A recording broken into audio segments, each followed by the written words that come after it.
বিসমিল্লাহির রহমানির রহিম। আসসালামু আলাইকুম রহমতুল্লাহি ওয়া প্রিয় বন্ধুরা, আপনাদের জন্য ছোট্ট আরেকটা রেসিপি নিয়ে হাজির হয়েছি। দেখুন, পেঁয়াজ পেঁয়াজ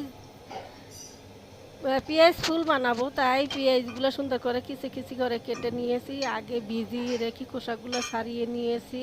দেখুন তারপরে আমি কি দিয়ে কি কি উপকরণ দেই দেখুন। সাধারণ উপকরণ দিয়ে আমি পেঁয়াজ ফুল বানিয়ে ভেজে খাবো। এবার আমি দিয়ে নিয়েছি ধনে পাতা, ধনে, জিরের গুঁড়া, লবণ, বেকিং সোডা, হলুদের গুঁড়ো, মরিচের গুঁড়ো, তারপর নিয়েছি রসুন বাটা। এবার সুন্দর করে মেখে আমি পেঁয়াজগুলোর ভিতরে দিয়ে দেব।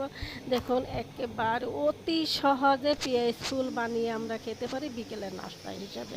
বন্ধুরা, আগে আমরা শুনতাম পেঁয়াজ গাছে ফুল হয়, এবার পেঁয়াজ দিয়ে আমরা ফুল বানিয়ে নাস্তা করে খাই।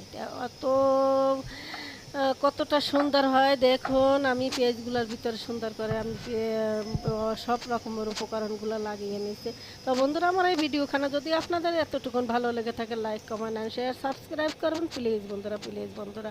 পাশের বেল বাটনটি অন করে দেবেন, যাতে এভাবে নতুন নতুন ভিডিও আপনারা পেতে পারেন সবার আগে।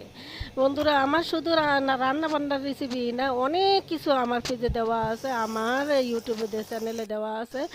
তো দেখুন বন্ধুরা, আমি পেঁয়াজগুলা ভেজে নিতেছি। তেলটা আমি আগেই কড়াইতে দিয়ে গরম করে নিয়েছি। এর ভিতরে আমি পেঁয়াজগুলো সুন্দর করে দিয়ে দিয়েছি। দেখুন বন্ধুরা, আমার পেঁয়াজ ফুলগুলো বানানো কতটা সুন্দর হয়েছে, মস্ত হয়েছে। তো বন্ধুরা, আজ এ পর্যন্তই। ভালো থাকেন, সুস্থ থাকেন। আল্লাহ হাফেজ। তো বন্ধুরা, আপনারা সবাই দেখবেন আমার পেজটা, মুকুল আক্তার সাদিয়াজ ব্লগ, আপনারা দেখবেন। আল্লাহ